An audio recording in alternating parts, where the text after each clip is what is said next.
ಎಷ್ಟು ಬೇಕೋ ಅಷ್ಟು ನಕ್ಕೊಂಬಿಡಿ. ಈ ಮನೇಲಿ ಒಂದು ಸಾವಾಗುತ್ತೆ. ಈ ಮನೆ ಸದಸ್ಯರೊಬ್ಬರಿಗೆ ಪ್ರಾಣಕ್ಕೆ ಅಪಾಯ ಇದೆ.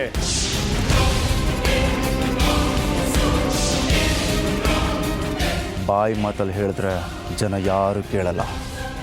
ಜೈ ಮಹಾರುದ್ರ.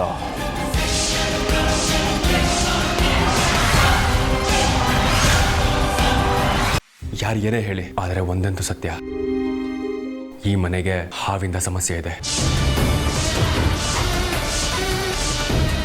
ಆ ನಾಗಿಣಿ ಬಂದ್ರು ಅಷ್ಟೇ, ಯಾರು ಬಂದ್ರು ಅಷ್ಟೇ. ಗೆದ್ದೆ ಗೆಲ್ತಾನೆ, ಗೆದ್ದು ತೋರಿಸ್ತಾನೆ. ಯಾರದು?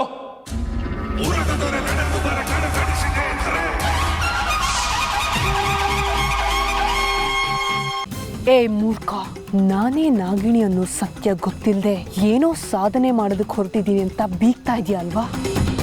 ನಿನ್ನ ಹೇಗ್ ಬಲಿ ಹಾಕ್ತೀನಿ ನೋಡ್ತಾ ಇರೋ. ನಂಗೆ ಯಾಕೋ ಇವ್ರ ಮೇಲೆ ಅನುಮಾನ ಜಾಸ್ತಿ ಆಗ್ತಾನೆ ಇದೆ. ಇದನ್ನ ಈಗಲೇ ಬಗೆಹರಿಸ್ಕೊಂಡ್ಬಿಡ್ಬೇಕು. ಹಲೋ, ಹೇಳಿ ಚಿಕ್ಕಪ್ಪ. ಅದು ಅರ್ಜುನ್, ಹಾಗೆ ದಾರಿನಲ್ಲಿ ಬರ್ತಾ ಒಂದು ದೇವಸ್ಥಾನ ನೋಡಿದೆ. ಇಲ್ಲಿ ವಾರ ಪೂರ್ತಿ ಅಮ್ಮನವ್ರು ಉತ್ಸವ ಮಾಡ್ತಾರಂತೆ. ಹೊಸದಾಗಿ ಮದುವೆ ಆಗಿರೋ ಜೋಡಿ ಬಂದು ಪೂಜೆ ಮಾಡಿಸಿ ಹರಕೆ ಹೊತ್ತರೆ ತುಂಬ ಒಳ್ಳೇದಂತೆ. ನನಗಂತೂ ನಮ್ಮ ಅಮೃತನೇ ಜ್ಞಾಪಕ ಬಂದು. ಅಮೃತ ಮನೆಗೆ ಬಂದ ತಕ್ಷಣ ಅವಳಿಗೆ ಹೇಳ್ಬಿಡ್ತೀಯ ಅಲ್ವಾ? ಚಿಕ್ಕಪ್ಪ, ಅಮೃತ ಅವ್ರು ಇಲ್ಲೇ ಇದ್ದಾರೆ. ಪರಮೇಶ್ವರ, ಇದೇನಪ್ಪ ಹೊಸ ಸಂಕಟ ತಂದಿಟ್ಬಿಟ್ಟೆ. ಶೇಷ ಆ ದುಷ್ಟನ ಜೊತೆ ಹೋಗಿದ್ದಾಳೆ, ಈಗೇನ್ ಮಾಡ್ಲಿ? ಯಾಕೆ ನಿನ್ನ ನಿಜ ರೂಪದಲ್ಲಿ ಬಂದು ನಿಲ್ಲೋದಕ್ಕೆ ಭಯನಾ? ಏ ಅವಿವೇಕಿ, ಮುಚ್ಚು ಬಾಯಿ. ಏನೋ ಶಕ್ತಿಶಾಲಿ ಅಂತ ಅಹಂಕಾರದ ಮಾತುಗಳನ್ನ ಆಡ್ತಾನೆ ಹೋಗ್ತಾ ಇದೆಯಾ ಅಲ್ವಾ? ನನ್ನ ಶಕ್ತಿಯ ಸ್ವರೂಪ ಎಂತದ್ದು ಅಂತ ತೋರಿಸ್ತೀನಿ.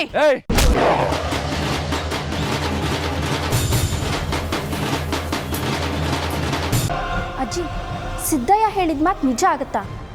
ಹಾಗಾದ್ರೆ ಈ ಮನೆಯಲ್ಲಿ ಯಾರ್ದಾದ್ರೂ ಪ್ರಾಣ ಅಪಾಯದಲ್ಲಿದ್ಯಾ? ಚಿತ್ರ, ಆಗಲೇ ನೋಡಿದೆ ತಾನೆ ಚಿಕ್ಕಪ್ಪ ಸಿದ್ದಯ್ಯಂಗೆ ಹೇಗೆ ಬೈದರು ಅಂತ. ಬೇಡದಿರೋ ವಿಷಯಗಳಿಗೆ ತಲೆ ಹಾಕೋದನ್ನ ಬಿಟ್ಬಿಡು. ಮೊದಲೇ ಅಜ್ಜಿ ಸಣ್ಣ ಸಣ್ಣದಕ್ಕೂ ಗಾಬರಿ ಆಗ್ತಿರ್ತಾರೆ. ಈ ಒಗ್ಗರಣೆ ಹಾಕೋ ಕೆಲಸನ ಬಿಟ್ಟು ಸ್ವಲ್ಪ ತೆಪ್ಪಗಿರೋದು ಕಲ್ತ್ಕೊ. ಅಯ್ಯೋ ರಾಮ, ನಾನೇನಂದೆ? ಆ ಸಿದ್ದಯ್ಯ. ಚಿತ್ರ, ಕರ್ಣ ಹೇಳಿದ್ದು ಅರ್ಥ ಆಯ್ತು ತಾನೆ? ಈಗ ಆ ಮಾತು ಬೇಡ ಅಷ್ಟೇ. ಅಜ್ಜಿ, ಅಜ್ಜಿ. ಯಾಕ್ರಿ ಅಮೃತ ಅವರೇ, ಏನಾಯ್ತು? ಯಾಕಿಷ್ಟು ಗಾಬರಿ ಆಗಿದ್ದೀರಾ? ಏನಾಯ್ತೆ?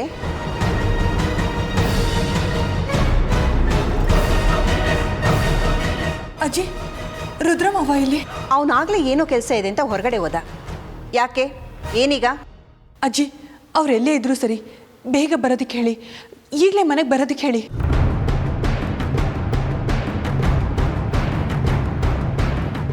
ಯಾಕಮ್ಮ ಅಮೃತ ಹೀಗೆ ಹೇಳ್ತಾ ಇದೆಯಾ?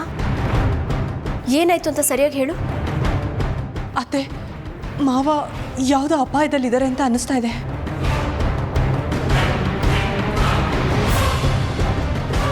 ದಯವಿಟ್ಟು ಅವ್ರನ್ನ ಮನೆಗೆ ಬರೋದಕ್ಕೆ ಹೇಳಿ ಅಜ್ಜಿ.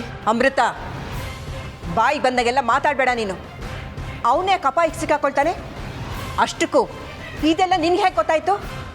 ಅದನ್ನೆಲ್ಲ ಹೇಳ್ಕೊಂಡು ಕುತ್ಕೊಳ್ಳೋ ಸಮಯ ಇಲ್ಲ ನನಗೀಗ. ದಯವಿಟ್ಟು ನನ್ನ ಮಾತನ್ನ ಗಂಭೀರವಾಗಿ ತಗೊಳ್ಳಿ.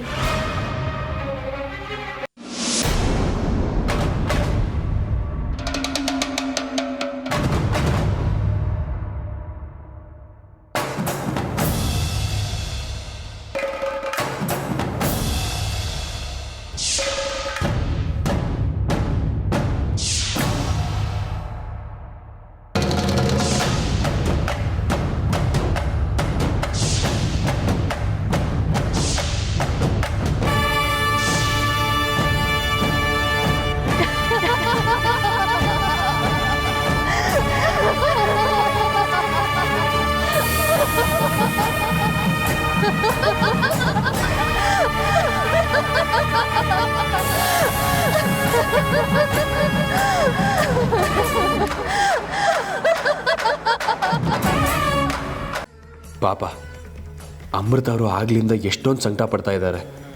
ದೇವ್ರ ಮುಂದೆನೇ ಕೂತಿದ್ದಾರೆ. ಏನು ತಿಂದು ಇಲ್ಲ ಅನ್ಸಿದೆ ಬೆಳಿಗ್ಗೆಯಿಂದ. ಹೋಗಿ ನೋಡೋಣ, ಸ್ವಲ್ಪ ಜೊತೆಗಿದ್ರೆ ಸಮಾಧಾನ ಆದರೂ ಮಾಡ್ಬೋದು.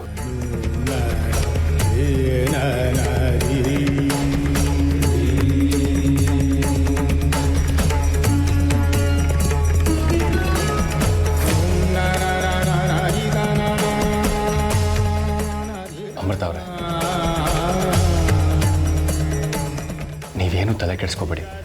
ನಿಮ್ಮ ಆತಂಕ ನನಗೆ ಅರ್ಥ ಆಗುತ್ತೆ. ಚಿಕ್ಕಪ್ಪ ಹೇಗಿದ್ದಾರೋ ಏನೋ ಅಂತ ನೀವು ತುಂಬ ತಲೆ ಕೆಡಿಸ್ಕೊಂಡಿದ್ದೀರಾ. ನನ್ನ ಮಾತಲ್ಲಿ ನಂಬಿಕೆ ಇಡಿ, ಚಿಕ್ಕಪ್ಪನಿಗೆ ಏನೂ ಆಗಲ್ಲ. ನಿಮ್ಮ ಈ ಪೂಜೆ ಶ್ರದ್ಧೆನೇ ಅವ್ರಿಗೆ ರಕ್ಷಾ ಕವಚ ಇದ್ದ ಹಾಗೆ. ಅವ್ರಿಗೇನೂ ಆಗಿರಲ್ಲ ಅಮೃತ ಅವರೇ. ಇಲ್ಲ ಅರ್ಜುನ್ ಅವರೇ, ನೀವೇನೇ ಹೇಳಿದ್ರು ನನ್ನ ಆತಂಕ ನನಗೆ ಮಾತ್ರ ಅರ್ಥ ಆಗೋದು. ನನ್ನ ಧಾವಂತ, ನನ್ನ ಈಗಿನ ಮನಸ್ಥಿತಿನ ಯಾರಿಗೂ ಅರ್ಥ ಮಾಡಿಸೋದಕ್ಕಾಗ್ತಾ ಇಲ್ಲ. ದಯವಿಟ್ಟು ನನ್ನನ್ನು ಒಂಟಿಯಾಗಿರೋದಕ್ಕೆ ಬಿಟ್ಬಿಡಿ.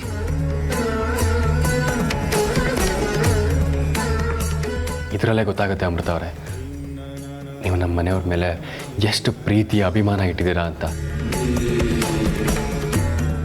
ನನ್ನ ಮನಸ್ಸು ಹೇಳ್ತಾ ಇದೆ ಚಿಕ್ಕಪ್ಪ ಸೇಫಾಗಿ ವಾಪಸ್ ಬರ್ತಾರೆ ಅಂತ. ಅದೇ ತಾನೇ ನನ್ನ ಆತಂಕ. ಅವನು ಹುಷಾರಾಗಿದ್ದಾನೆ ಅಂದರೆ ನನ್ನ ಶೇಷ ಅಪಾಯದಲ್ಲಿದ್ದಾಳೆ ಅಂತ. ಯಾವುದೇ ಕಾರಣಕ್ಕೂ ಹಾಗಾಗಬಾರ್ದು. ನೋಡಿ, ಹೀಗೆಲ್ಲ ಉಪವಾಸ ಇದ್ದರೆ ಆರೋಗ್ಯಕ್ಕೆ ತೊಂದರೆ ಆಗುತ್ತೆ.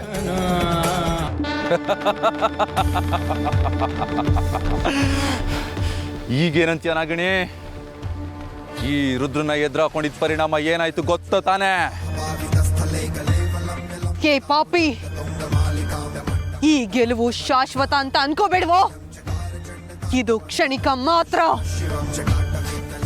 ಈಗ ನಾನು ಕೆಳಗಡೆ ಬಿದ್ದಿರಬಹುದು, ಆದ್ರೆ ಮತ್ತೆ ಮೇಲೆ ಹೇಗೆ ಈ ನಾಗಿಣಿ ಎದ್ದೇಳ್ತಾಳೆ ಅನ್ನೋದನ್ನ ನೋಡ್ತಾ ಇರು.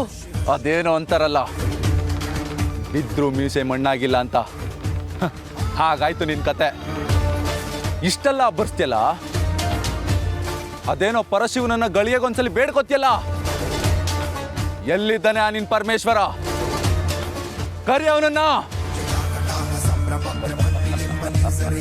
ನೋಡು, ಅವನು ಇವತ್ತು ಅಪಾಯದಿಂದ ತಪ್ಪಿಸ್ಕೊಂಡು ಬಂದಿರ್ಬೋದು. ನಾನು ಅವನ ಕೈ ರೇಖೆ ನೋಡಿರೋ ಪ್ರಕಾರ ಅವನ ಜೀವನದಲ್ಲಿ ತುಂಬ ಅನುಭವಿಸಿ ಒದ್ದಾಡೋದನ್ನ ನೀನು ನಿನ್ನ ಕಣ್ಣಲ್ಲೇ ನೋಡ್ತೀಯಾ? ನಾಗಿಣಿ, ನಿನ್ನ ಆವಾಸನವನ್ನು ಯಾರಿಂದನೂ ತಡೆಯಕ್ಕಾಗಲ್ಲ. ಹೆಚ್ಚು, ಈಗ ನೀನು ಈ ಭೂಮಿಗೆ ಬರಲೇಬೇಕು. ಬಾ.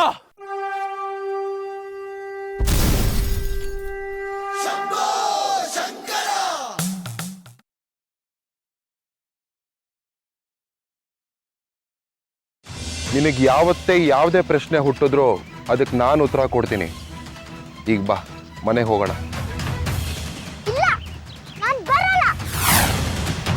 ಇಷ್ಟು ದಿನ ತಿಳ್ಕೊಂಡಿದ್ದೆ ತಪ್ಪು.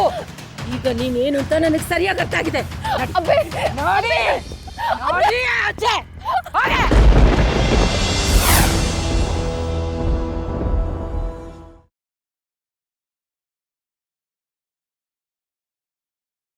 ಈ ಪ್ರಾಡಕ್ಟ್ ಬಗ್ಗೆ ಪ್ರೆಸೆಂಟೇಷನ್ ಮಾಡೋ ಜವಾಬ್ದಾರಿ ನಮ್ಮ ಕಂಪ್ನಿಗೆ ಸೇರಿರೋ young and talented Aditya the champ.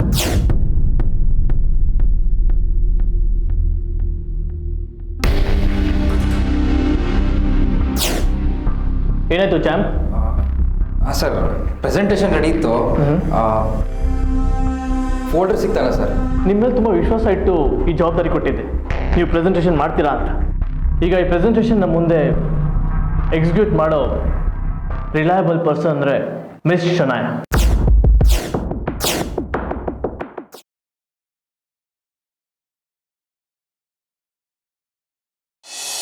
Lakshmi, Lakshmi!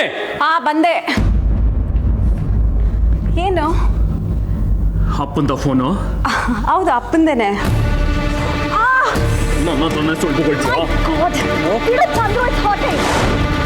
Even number not reachable, ನಮ್ಮ ಲಕ್ಷ್ಮಿ ನಂಬರು ಸ್ವಿಚ್ ಆಫ್. ಅಲ್ಲಿಗೆ ಇವರಿಬ್ರು ಊರು ಬಿಟ್ಟು ಹೋಗಿರೋದು ಕನ್ಫರ್ಮ್.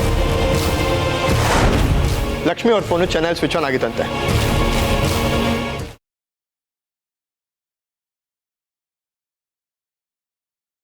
ನನ್ನ ತಂದೆ ಮತ್ತು ನಿನ್ನ ಗುರುಗಳ ಇವತ್ತಿನ ಸ್ಥಿತಿಗೆ ಕಾರಣ ಆದವರನ್ನ ಸುಮ್ಮನೆ ಬಿಡೋದು ಬೇಡ. ಹೇಳಿದ್ದೆಲ್ಲ ಅರ್ಥ ಆಗಿದೆ ಅಲ್ವಾ? ಹಾಗಿದ್ರೆ ಈಗಲೇ ಶೇಖರಿ ಮನೆಗೆ ಹೋಗು. ನಾವು ಹೇಳಿದ ಕೆಲಸ ಮಾಡು. ಹೋಗು. ಹೇಳಿ ಮಾವ, ಪರವಾಗಿಲ್ಲ ಹೇಳಿ. ಚಾಚಿಗೆ ಅಲ್ಪಾಯುಷ್ಯ ಕಣೋ.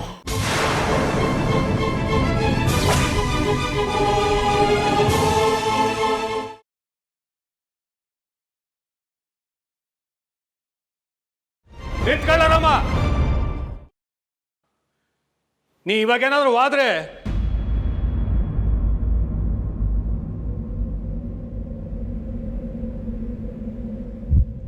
ಇನ್ಯಾವತ್ತು ನಿಂತಾವ ಮಾತಾಡಕ್ಕಿಲ್ಲ. ಕೆಪ್ತಿ ಮಡಿಕೋ.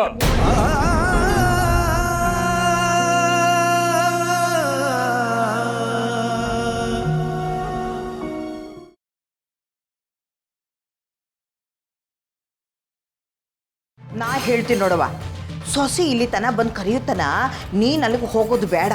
ಸೊಸಿ ಖುದ್ದು ಬಂದು ನನ್ನ ಕರೀದಿದ್ರೆ ನಾ ಹೋಗುವಾಕಿನ ಅಲ್ಲ. ನೀವು ಪಪ್ಪ ಜೋಡಿ ಹೋಗಿ ಅಜ್ಜಿನ ಪೂಜೆ ಕರ್ಕೊಂಬರಲ್ಲ. ಇವತ್ತು ಸುಮ್ಮನೆ ಇರ್ತಿ, ಆದರೆ ಯಾವತ್ತಾದ್ರೂ ಅವಕಾಶ ಸಿಕ್ತು ನೋಡಿ, ಆಗಿದ್ದು ನಿಮಗೆ ಕೋಲಾಟ ಬಿಟ್ನಲ್ಲ ನಿಮಗೆ.